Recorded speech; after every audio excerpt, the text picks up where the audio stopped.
Jason Whitlock claims Caitlin Clark should follow Michael Jordan's coach-killer path to success. It's almost playoff season in the WNBA and the Indiana Fever are stumbling to the finish line. With Caitlin Clark sidelined by injury, the team has struggled to find consistency under head coach Stephanie White. Some analysts, including Jason Whitlock, believe White should be on the hot seat and that Clark should be the one pulling the trigger. White, a former WNBA player for the Fever, has been a head coach since 2015. She led them to the WNBA Finals in her first season, where the Minnesota Lynx ended their pursuit of the crown, but she immediately showed she was there to be taken seriously.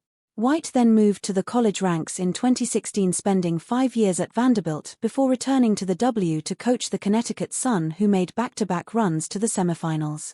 The Fever rehired White in 2025, and expectations were high. So far, though, it's been a mixed bag. It's not just that Clark has been inconsistent with injuries. Overall, Indiana has looked lackluster and far from being a team capable of making a deep playoff run. Whitlock as such has seen enough. If Caitlin Clark reaches the end of this season and wants a new coach, they better give it to her, Whitlock said on his show Fearless. It would be the second coach Clark has seen fired in her young career. That's why Whitlock's co-hosts warned that if White were to lose her job, Clark might be labeled a coach killer. However, Whitlock reminded them that perhaps the greatest NBA player of all time was once labeled the same thing. I remember a coach killer, his name was Michael Jordan. And he killed a bunch of coaches before he ever got to Phil Jackson. We've seen this before, Whitlock pointed out.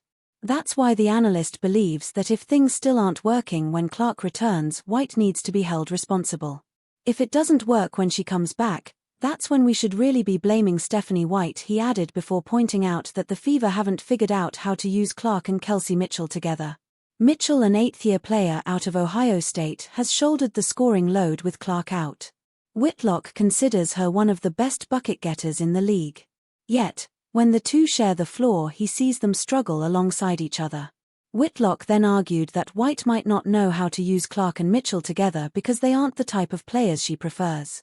Stephanie White doesn't see it as a blessing.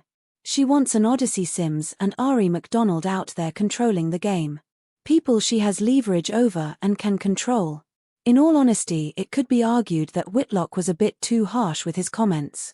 McDonald and Sims have hardly seen the court this season, and the only times they've been heavily relied upon are when circumstances demanded it.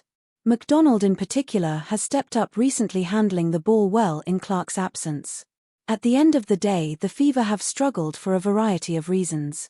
Part of it comes down to a new coach and players adjusting to a system, but a lot of it also stems from untimely injuries. There's no need to push for White to be fired right now, as she doesn't appear to be the key problem. The Fever and Clark are still 19-17 and very much in the playoff hunt. Every game from here on out is massive, but sitting in the 6th seed, they've done about as well as they could have considering all the injuries. Whitlock perhaps needs to lay off.